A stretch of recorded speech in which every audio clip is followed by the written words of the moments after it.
40 वर्षीय पुरुष रोगी। मुझे मल्टीपल स्क्लेरोसिस की तकलीफ है। दिमागी कामकाज में सुस्ती आ गई है। हाथ पैर में दर्द रहता है। कमर में बहुत ज़्यादा दर्द रहता है। थोड़ा भी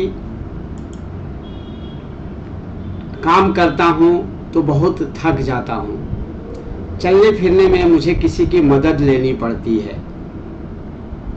पहले ऐसा बिल्कुल नहीं था। जीवन खुशी से चल रही थी, लेकिन अभी 3 सालों से जब से यह तकलीफ हुई है मैं बहुत परेशान हो गया हूँ। मैं आपको चल करके दिखाता हूँ। चलने में बत्तख की तरह लड़खड़ाते हुए चलता हूँ और बहुत ज़्यादा दर्द होता है। बहुत मुश्किल से 8-10 कदम चल पाता हूँ या खड़े रह पाता हूँ, लेकिन ज़्यादातर तक लेटे रहने के बाद उठने में या चलने में भी डर लगता है। मुझे आपसे बहुत उम्मीद है, मैं ठीक हो जाऊंगा।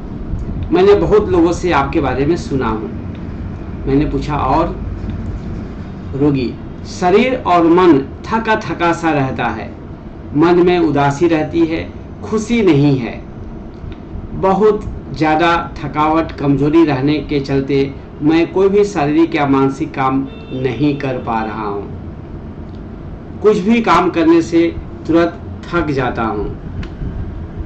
आप ऐसी कुछ दवा दीजिए कि मैं पहले की तरह चल फिर सकूं।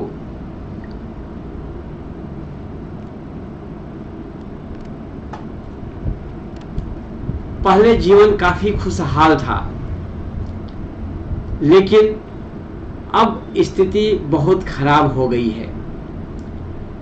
चलने फिरने में या बाहर जाने में मुझे 10 बार सोचना पड़ता है। कोई देखता है तो ही कह देता है, आप ऐसे क्यों चल रहे हैं?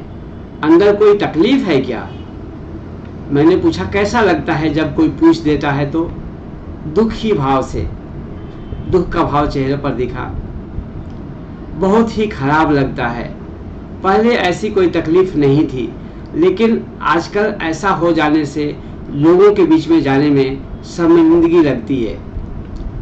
मैंने पूछा, दर्द के समय में आप क्या करते हैं?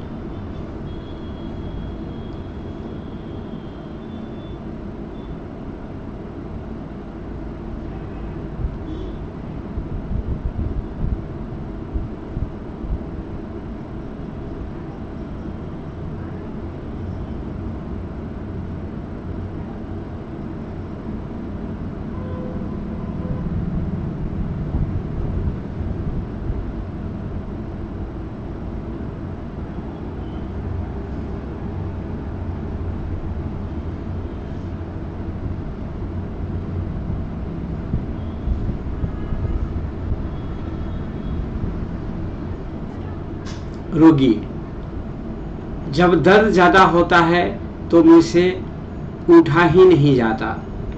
उठने बैठने में 10 बार सोचना पड़ता है, क्योंकि दर्द बहुत ज्यादा होता है। मुझे किसी की मदद लेनी पड़ती है तो ही चल पाता हूँ। इच्छा तो यही होती है कि उठना ना पड़े। क्या रूब्रिक होगा? इच्छा तो यही होती है कि उठना ना पड़े। क्या रूब्रिक होगा? इच्छा तो यही होती है कि उठना ना पड़े।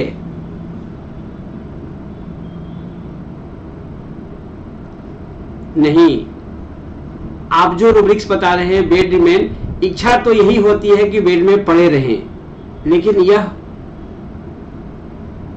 इच्छा तो यह होती है कि उठना ही ना पड़े। आराम से एक ही जगह लेटे रहने की इच्छा होती है। यह क्या है? यह क्या है?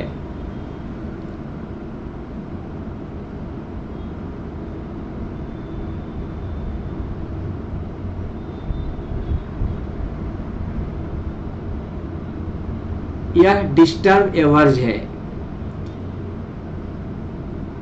जैसे कोई फोन आ गया, कोई उठने को कह दिया, यह डिस्टर्ब एवर्ज है। वह नहीं चाहता है कि उसे उठना पड़े, मतलब जो उसकी पोजीशन है इच्छा तो यही होती है कि लेटे रहूं, लेकिन मैं नहीं चाहता हूं कि उठना पड़े।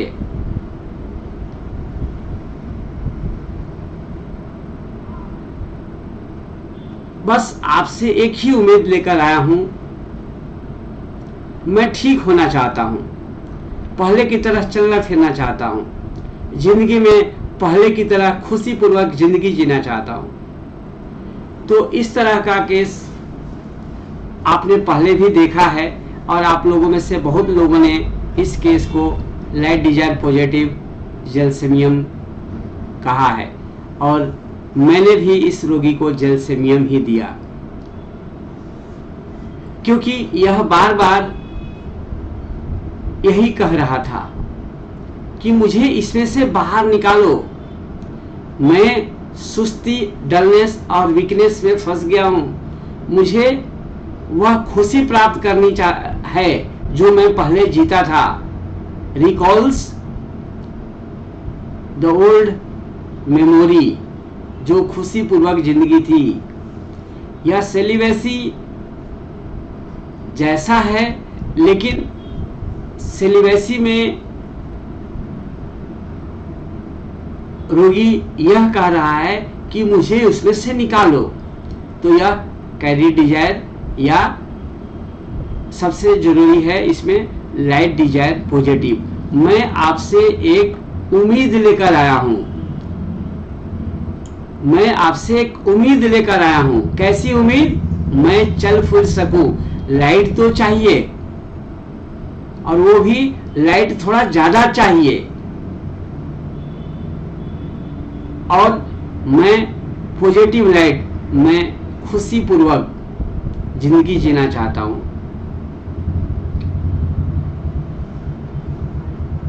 चीयरफुलनेस सैडनेस बिफोर, बिल्कुल सही रूब्रिक है, उसमें जेलसेमियम है ना मधुसूदन जी। सैडनेस के पहले रोगी चीयरफुल था, बिल्कुल सही रूब्रिक है। एक्जिलेशन रिकॉल्स थिंग्स, बिल्कुल सही रूब्रिक है।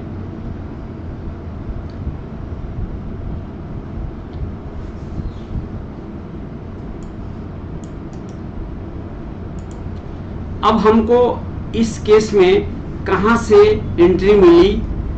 जैसे अगर देखा जाए तो यह आपको लगेगा कि वह चल के दिखा रहा है तो कम्युनिकेटिव है, लेकिन अब यहाँ वह चल के दिखा क्यों रहा था? वो दिखा रहा था कि देखिए मेरा पग कैसे डगमगाता है, मैं कैसे एक पैर ऐसे ऐसे ऐसे ऐसे चलता हूँ। आप देखिए, लोग पूछ देते हैं कि ऐसे क्यों चल रहे हैं, अंदर कोई गड़बड़ी है क्या? शर्म से पानी पानी हो जाता हूँ। लोगों को लगता है कि अंदर कुछ गड़बड़ी है, लोगों को तो नहीं मालूम की बीमारी है, मैं तो हट्ठा कट्ठा दिखता हूँ। तो वो शर्मिंदगी वाले भाव को वह बताना चाहता है कि मुझे कितनी शर्मिंदगी आती है। Embarrassment ailments after.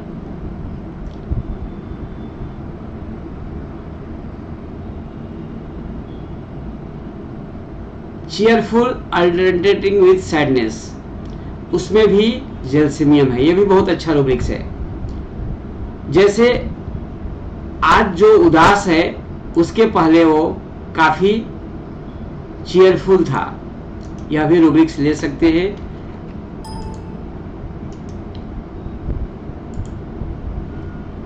कैसे है चीयरफुल अल्टरनेटिंग विद सैडनेस, उसको लिखा हुआ कंप्यूटर की भाषा में दिखाइए।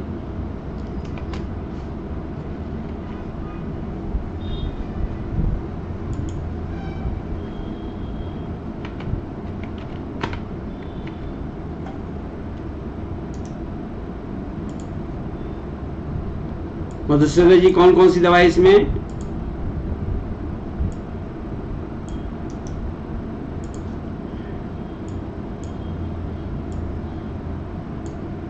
बहुत सी दवाई है।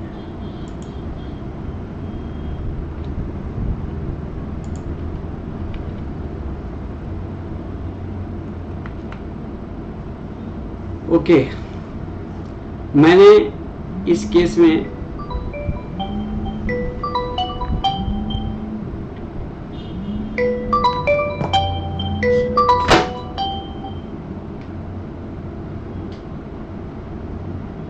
हेलो,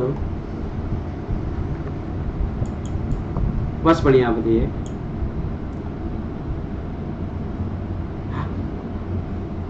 हाँ हाँ।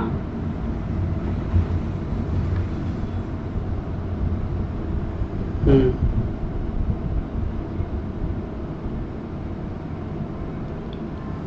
कोई बात नहीं, कोई चिंता नहीं है, आकर के कर सकते हैं, या चाहिए फिर ऑनलाइन करना है तो वहाँ से भी कर सकते हैं।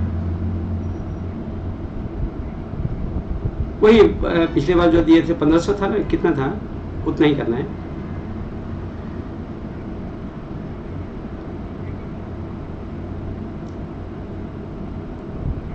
ठीक ठीक। ठीक है, व्हाट्सअप मुझे कर दीजिएगा हेलो का, मैं भेज दूंगा शाम को। हाँ हाँ, बात हुई थी, और कोई जरूरत पड़े तो मैसेज करते रहेंगे, जैसा रहे उस तरह से मैं ट्रांसमिशन करता रहूंगा। बिल्कुल बिल्कुल, ठीक हो जाएगा। ओके। हाँ जी, हाँ हाँ। हाँ हाँ। हाँ हाँ। हाँ हाँ। हाँ हाँ। हाँ, जरूर जरूर जरूर, ला सकते हैं, ला सकते हैं। ओके ओके, हाँ हाँ हाँ। Okay okay. इस केस में रोगी ने बताया कि कुछ भी काम बहुत मुश्किल से करता हूँ। ठीक है, यह उतना सारा इम्पोर्टेंट रूब्रिक्स नहीं है, लेकिन जो मेन रूब्रिक्स थे जिसके आधार पर हमने इस मेडिसिन तक पहुंचा, वह था एक्जिलरेशन। एक्जिलरेशन मतलब बहुत ही आनंदित में, खुश होकर के। ऐसे तो दुखी थी, सॉरी दुखी था, लेकिन जब वह तकलीफ को बताता है तो बहुत खुश हो जाता था। ऐसे दुखी था, लेकिन तकलीफ बताते समय बहुत आनंदित होकर बता, डॉक्टर साहब मैं कितना प्रसन्नचित आदमी था, प्रफुल्लित आदमी था, लेकिन इस तकलीफ से। तो ये जो अल्टरनेटिंग वाली रूब्रिक है, चीयरफुलनेस सैडनेस बिफोर, बाद में फिर दुखी हो जाता था, तो यह अल्टरनेटिंग सिम्टम्स है, cheerful alternating with sadness. Exhilaration, recalling things long forgotten. Actually ये एग्जैक्ट रूब्रिक्स नहीं है, लेकिन हमें उस वक्त ये रूब्रिक्स समझ में नहीं आया था, इसलिए मैंने यह रूब्रिक्स लिया था। लेकिन आप लोगों ने बिल्कुल एग्जैक्ट रूब्रिक्स खोज के निकाल दिया, cheerfulness alternating with sadness. Actually यह सही रूब्रिक्स है। बाकी जनरली हम जलसेमियम को कुछ ऐसे केसेस में देख लिए हैं जो रोगी पुरानी बातों को याद करके बहुत आनंदित था। डॉक्टर साहब क्या दिन थे, क्या खुशी का युग था, आजकल तो मत कहिए। तो रोगी पुरानी बातों को याद करके वह बहुत आनंदित होता है। एक्जिलरेशन, recalling things long forgotten. Actually इस केस में यह रूब्रिक्स ज्यादा था। जब वह बोलता था डॉक्टर साहब क्या दिन थे, मैं प्रसन्नचित था, प्रफुल्लित थी, मुझे फिर से वही जिंदगी जीना है, फिर बाद में थोड़ा देर के बाद दुखी हो जाता था। चीयरफुलनेस अल्टरनेटिंग विथ सैडनेस, ये एग्जैक्ट रूब्रिक है। आगे light desire positive, doctor M L Sehgal साहब का एडिशन है ये। रोगी चाहता है कि मैं ठीक ही हो जाऊं, मैं कोई ऐसे डॉक्टर की खोज में हूं जो मुझे ठीक ही कर दे। डॉक्टर साहब मुझे ठीक होना है और पहले की तरह दौड़ना है। तो यह लाइट डिजायर तो है ही। अभी तकलीफ की अवस्था में मैं बिल्कुल सुस्त हो गया हूं, शरीर में चीयरफुलनेस नहीं है, लाइट नहीं है, आनंद नहीं है, खुशी नहीं है, मैं चीयरफुल होना चाहता हूं। तो चीयरफुल होना चाहता हूं के लिए रूब्रिक लाइट डिजायर। मैं ठीक होना चाहता हूं, पहले की तरह खुश होना चाहता हूं, लाइट डिजायर। अच्छा, जनरल में मल्टीपल स्क्लेरोसिस में जलसेमियम है, जितेंद्र जी बहुत बहुत धन्यवाद। यह पार्टिकुलर रूब्रिक्स को भी, खास करके जनरल रूब्रिक्स को भी कवर कर रहा है। बिल्कुल मनोज जी, बिल्कुल सही कहा आपने। और सबसे मेन जो था, लोग पूछ देते हैं, बहुत शर्मिंदगी आती है, एम्बेरसमेंट एलिमेंट्स फ्रॉम। मैं चाहता हूं कि लेटे रहूं, कोई उठना पड़े मुझे बहुत तकलीफ होती है, मैं नहीं चाहता हूं कि मुझे उठना पड़े। डिस्टर्ब एवर्स टू बीइंग,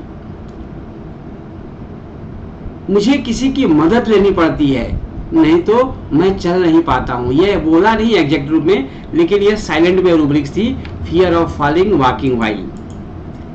यह एग्जैक्ट रूब्रिक सामने दिखा नहीं, हम नहीं ले सकते हैं, लेकिन मुझे चलने में किसी की मदद लेनी पड़ती है।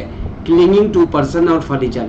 क्लिंग मतलब कस के पकड़ना, कस के पकड़ना, दीवार पकड़ करके चलता हूँ। क्लिंगिंग टू फर्नीचर, किसी आदमी के सहारे चलना पड़ता है तो ही चल पाता हूँ।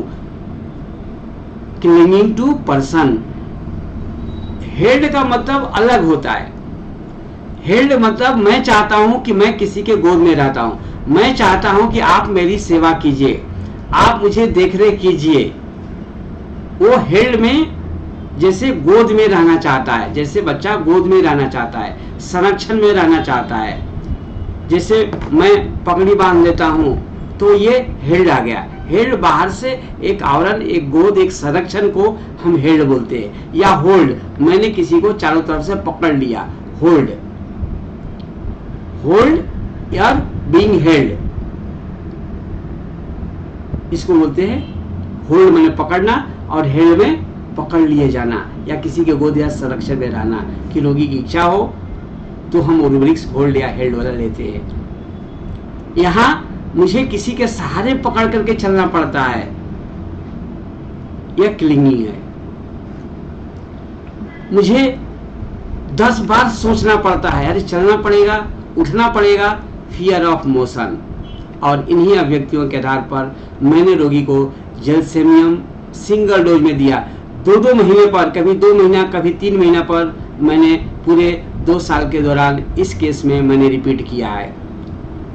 डेली नहीं देता था, कभी आराम होते गया, कभी कुछ एक्यूट कंप्लेन आए, कभी सेम कंप्लेन बढ़े, लेकिन सेम कंप्लेन पहले से कम बढ़े, रिपीट करने की जरूरत नहीं। लगातार एक ही तकलीफ बनी रहे कुछ दिनों तक तो लगता है कि मेडिसिन अब स्टैग्नेट हो गया है। आप एक पोटेंसी को 10-15 बार रिपीट कर सकते हैं, मैक्सिमम 16 बार रिपीट कर सकते हैं, उसके बाद नेक्स्ट पोटेंसी में भी जा सकते हैं। डिपेंडेंट ऑन अदर्स में रोगी टोटली दूसरों पर डिपेंडेंट रहता है। डॉक्टर साहब, दवा के भरोसे मेरी जिंदगी चल रही है, मैं दूसरों पर आश्रित हूँ। मम्मी ये काम करूँ, मम्मी खेलने जाऊँ, मम्मी पानी पी लूँ, यानी हर काम के लिए दूसरों पर डिपेंडेंट, आश्रित, उसको डिपेंडेंट बोलते हैं। इस केस में रोगी को चलना होता है तो किसी का सहारा लेना पड़ता है, मतलब ये लेता है, यह दूसरों पर डिपेंडेंट नहीं है कि कोई उठा करके, डॉक्टर साहब मैं तो दूसरों पर आधारित हो गया हूं, वो उठाकर लाया तो मैं आ पाया, नहीं तो मैं आ भी नहीं पाता। ऐसा नहीं, बहुत मुश्किल से मैं चल लेता हूं किसी की मदद से। यह चल लेता है, क्लिंगिंग करके यह चल लेता है, यह डिपेंडेंट नहीं है। सहारा लेना पड़ता है फर्नीचर का या किसी आदमी का।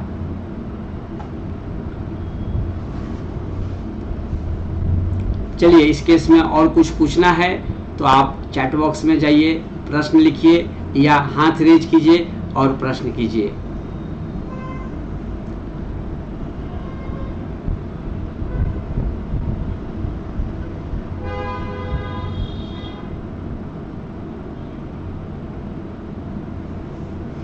क्लिंगिंग, टेक द हैंड और पार्ट ऑफ मदर ऑलवेज में रोगी हमेशा माँ का पिछलगू रहता है, माँ को हाथ पकड़े रहता है, माँ की उंगली पकड़े रहता है, माँ का मदद लेता है, माँ से बार बार पूछता है, माँ के सिवा कहीं जाता नहीं है।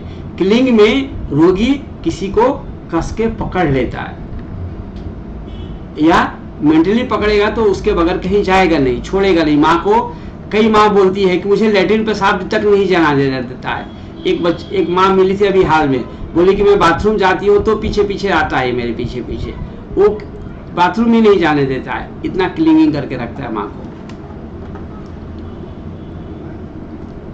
जी, और सुनील अग्रवाल जी।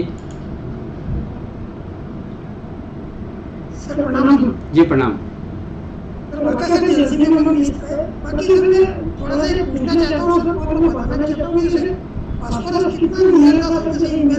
बिल्कुल नियर था, इम्ब्रेसमेंट में नहीं है ना, इम्ब्रेसमेंट में नहीं है।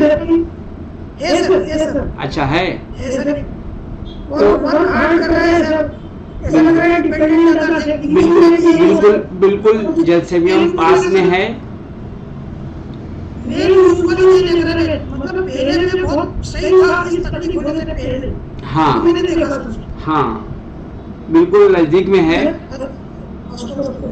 बिल्कुल पास में है।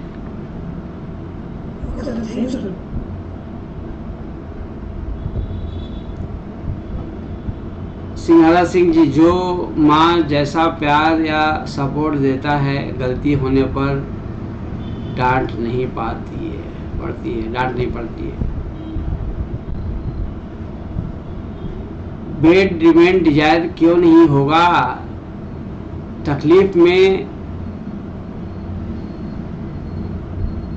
देखिए, कई बार किसी किसी केस में बहुत सारे रूब्रिक्स आते हैं, उसका मकसद बेड रिमेन डिजायर तो नहीं है, लेकिन कई बार हम कुछ रूब्रिक्स को छोड़ देते हैं। जिस रूब्रिक्स को बार बार रोगी कहता है, जिस रोगी में बल होती है, जिस रोगी में गंभीरता होती है, जिस रूब्रिक में, जिस शब्दों में, उसको हम लेते हैं। कुछ रूब्रिक्स हम छोड़ देते हैं जिसमें रोगी गंभीरता से नहीं कहा। हाँ, पड़े रहने की इच्छा होती है, लेकिन उससे ज्यादा यह कहा कि मेरे पड़े रहने की इच्छा होती है, लेकिन उठना पड़े तो 10 बार सोचना पड़ता है। इसका मतलब बेड पड़े रहना तो ठीक है, लेकिन उससे ज्यादा इंपॉर्टेंस हो गई कि मैं चाहता हूं कि कोई मुझे उठाए नहीं, मुझे उठना ना पड़े।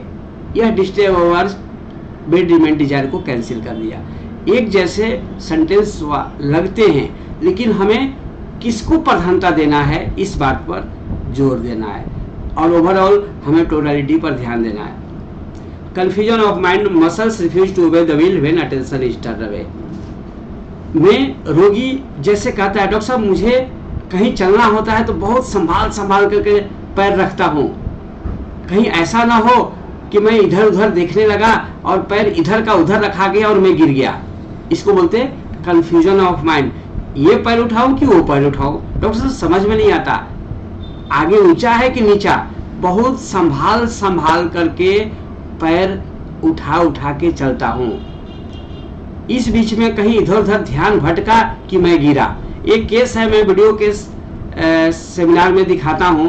एक लड़का बोला कि डॉक्टर साहब मैं साइकिल चलाता हूं ना तो पूरा अटेंशन से चलाता हूं, थोड़ा भी इधर उधर गया कि मैं गिरा। तो पूरा अटेंशन अपने आप को बना के रखता है। जैसे ही अगर अटेंशन कहीं इधर उधर देखा तो गिर जाएगा। When attention is turned away, muscles refuse to obey the will. Muscles है, हाथ पैर के मसल्स काम करने बंद कर देते हैं, आज्ञा को मानने से इनकार कर देते हैं जैसे ही उसका अटेंशन गया। डॉक्टर साहब मैं पेशाब को कंट्रोल करके रखता हूं, अगर लग जाती है तो एकदम कंट्रोल करके जाता हूं, थोड़ा भी इधर उधर ध्यान भटका कि वो गिर जाएगा। तो ऐसे लूज कंट्रोल फियर में रोगी चाहता है कि सारा अटेंशन एक चीज में लगाऊं, नहीं तो जैसे भी अटेंशन गया कि वो फॉल हो जाएगा, गिर जाएगा। कई बार सेक्सुअल इंटरकोर्स में भी लोग इस तरह के सिचुएशन बनाते हैं, डॉक्टर साहब मैं बहुत ध्यान से अटेंशन कंट्रोल करके रखता हूं कि थोड़ा भी इधर उधर ध्यान गया कि फॉल हो जाएगा। तो वहां भी हम सोच सकते हैं। डिस्टर्ब एवर्स टू बीइंग, जैसे डॉक्टर साहब मैं नहीं चाहता हूं कि मेरे काम में कोई डिस्टर्ब आए, फोन आ जाती है तो मेरा मिजाज खराब हो जाता है। किसी तरह का डिस्टर्बेंस, आवाज से, व्यक्ति से, दर्द से मेरा नींद खराब हो जाता है। डॉक्टर साहब आप इस बीमारी को मिटाइए, मुझे नींद में सोने नहीं देता है, बीच में दर्द होता है तो मुझे नींद टूट जाती है, अच्छा नहीं लगता। मतलब जो भी कंफर्ट पोजीशन में यदि रोगी आ गया, रेस्ट में आ गया, कंफर्ट में आ गया, उस पोजीशन में किसी तरह का बदलाव, रुकावट, डिस्टरबेंस नहीं चाहता है। रोगी को पसंद नहीं होती है कि किसी तरह से मेरे रुकावट, बाधा आए रिलैक्स में, काम में, कंटिन्यूड वर्क में। एक्सट्रीमिटीज में टॉटरिंग गेट में भी जलसेमियम है। मनोज जी को बहुत बहुत धन्यवाद, इन्होंने पार्टिकुलर्स में भी ढूंढ निकाला। जहां मुझे माइंड नहीं मिलती है हम पार्टिकुलर्स में जाते हैं, लेकिन जहां माइंड क्लियर कट है, वहाँ जाने की जरूरत नहीं पड़ती है। अगर हम एक्सपर्ट हो जाएंगे तो हर केस में माइंड तो रहता ही है। जी सुनील अग्रवाल जी, प्रश्न हो गया, कुछ पूछना है मनोज जी?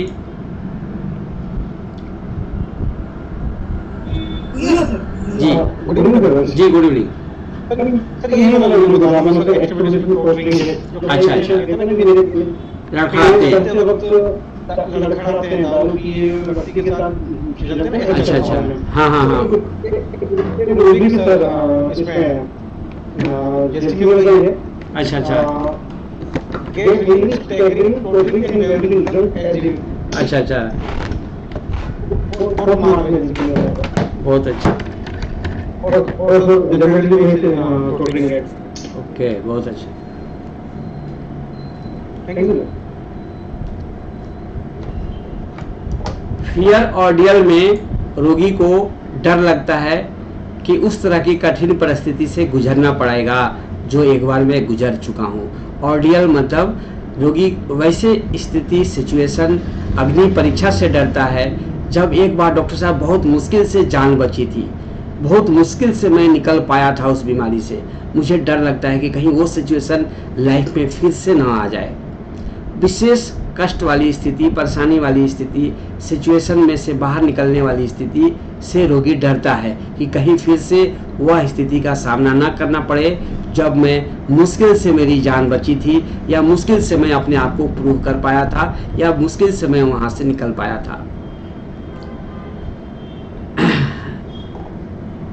जी एम्ब्रेसमेंट एलिमेंट्स फ्रॉम का मतलब होता है सेल्फ कॉन्शियसनेस, पेनफुल सब सेल्फ कॉन्शियसनेस। डॉक्टर साहब कल रात को बहुत तकलीफ हुई थी, मैं सोचा कि अब तो मुझे दवा करा ही लेना चाहिए था। एम्ब्रेस्ड एलिमेंट्स आफ्टर, रोगी सेल्फ कॉन्शियस हो जाता है तकलीफ के बाद। लोग टोक देते हैं, तब मैंने सोच लिया था कि अब तो इलाज करवाना पड़ेगा। मतलब सेल्फ के प्रति, अरे मैं क्या से क्या हो गया, कहाँ था कहाँ हो गया, अपने ही बारे में पेन महसूस होती है।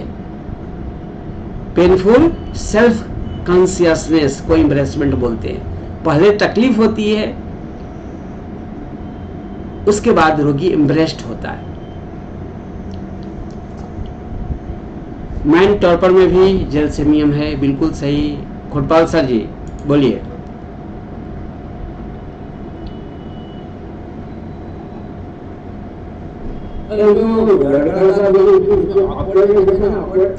देखिए ऑकवर्ड एक दो तरह से लिया जाता है, जैसे चलते चलते हाथ पैर में से वस्तु छूट जाना, गिर जाना, ठेस लग जाना, या ऑकवर्डनेस वहां लेते हैं जहां पर बैठने की, चलने की प्रॉपर स्किल मालूम नहीं हो, वहां ठीक ढंग से बैठता नहीं है प्रॉपर। ये ऑकवर्डनेस नहीं था, ये गेट में था, जैसे जनरल एक्सट्रीमिटीज में गेट टॉटरिंग में ऐसा ले सकते हैं। शब्द था, हाँ शब्द था, लेकिन वो ऑकवर्डनेस वाला शब्द नहीं, मतलब नहीं था उसका कहने का मतलब। हाँ लेकिन इस केस में चलते चलते गिर जाना पड़ता है, अगर इस तरह का हो तो लिया जा सकता है, लेकिन ये संभल लेता है और मुश्किल से चल लेता है, वो अपने आप को गिरने नहीं देता है, क्योंकि वहां भी उससे शर्मिंदगी होती है ना। इसको एम्ब्रेसमेंट होता है अपने ही किसी तकलीफ के बारे में। डॉक्टर साहब मैं चाय पीते पीते चाय शर्ट पर गिर जाता है, बहुत खराब लगता है, मतलब अपने ही बारे में पेनफुल कॉन्शियसनेस, एम्ब्रेसमेंट। जी और कोई प्रश्न है?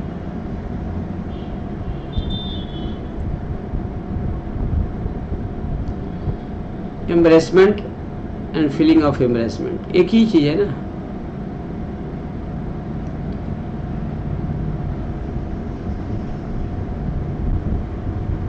Gate, reeling, staggering, tottering and wavering, drunk as if, सब में जेलसेमियम। बहुत अच्छा।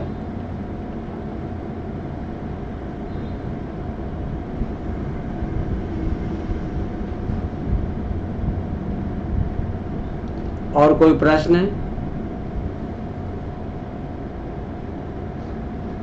जी गुलशन सिंह जी। हाँ जी सर, जी good afternoon. Good afternoon. Sir sir, ये हम लोग जो आप पढ़ाई कराते हैं ये मेनली तो कंप्लीट डायनामिक्स पर डिपेंड करता है। उसको कैसे उसकी स्टडी की जाए? ये तो ऑनलाइन ही हो सकेगी, कोई और कोई हल नहीं इसका तो?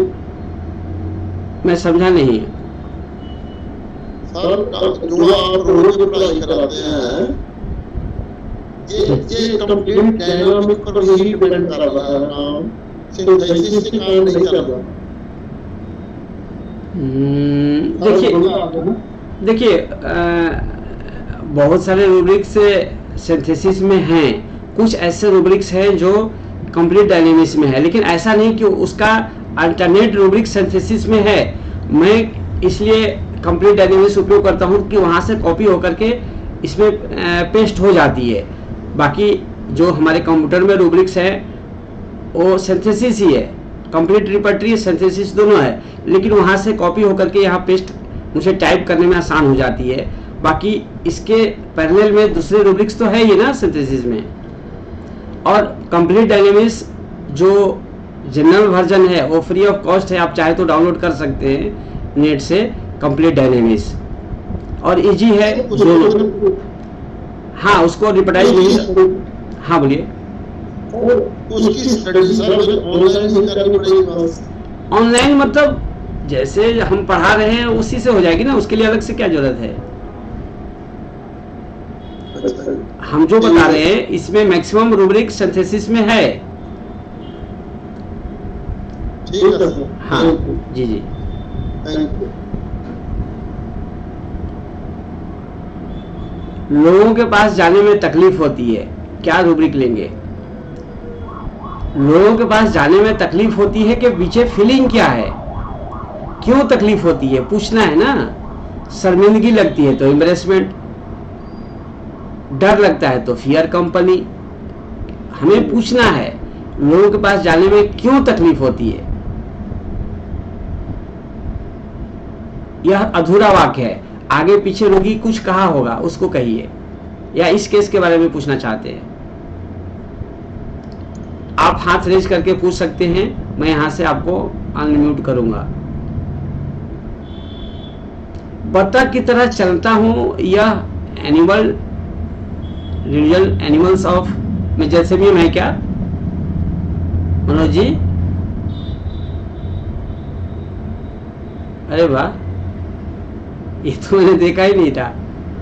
डिविजन एनिमल्स में जेल्सेमियम है, बहुत अच्छा। बतख किस तरह चलता हूं, बहुत अच्छा रूब्रिक्स है। डिविजन जैसे कोई कहता है कि मैं बंदा की तरह खुजलाता हूं, डिविजन एनिमल्स वहां हम लेते हैं, कई बार मेडिसिन काम भी कर जाती है, यानी उसमें वो दवा है भी, हाइपोसाइमस शायद है ना, कोई है, अभी हाल में केस देखे थे हम लोग। Self control, loss of self control as if going to lose self. रोगी अपने आप को बहुत कंट्रोल करके चलता है।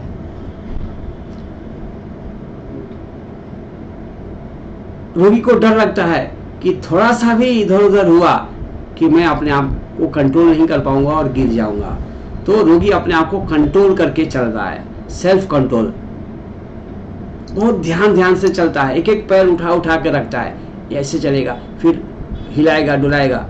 जैसे आप पकड़ेंगे डंडा तो वहां पहले वो रख करके ऐसे देखेगा, हिल तो नहीं रहा है, फिर आगे बढ़ेगा। वो अपने आप को कंट्रोल करता है क्योंकि उसे डर रहता है कि थोड़ा भी इधर उधर गया कि मैं गिरा। यह जेल्सेमियम।